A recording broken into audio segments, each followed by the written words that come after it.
সম্পাদ ছাদের বাগানে আজকে আমরা এসেছি।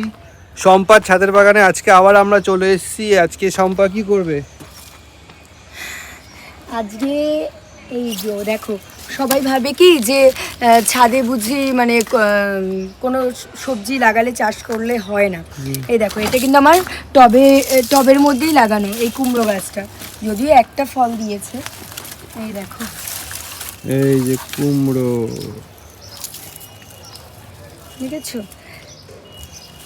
কুমড়ো কাটিং হলো, তাই তো? হ্যাঁ, দেখেছো, টবে লাগালেও কি সুন্দর ফল হয়, ছোট্ট হলেও নিজের গাছে। আর এই যে শিম তো প্রায় শেষ, আরো তুলবো। আর কি কি হয়েছে?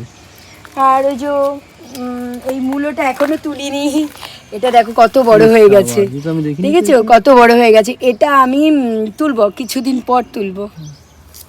তো তোমাদের কার কার বাড়িতে এরকম হয় কিন্তু অবশ্যই কমেন্টসে জানাবে, ঠিক আছে? তো আমরা কিন্তু ওয়েট করে আছি তোমাদের কমেন্টস দেখার জন্য। আর কুমড়োটা কেমন হয়েছে? ও হ্যাঁ, কুমড়োটা কেমন হয়েছে সেটাও কিন্তু বলবে, ঠিক আছে? চলো টাটা।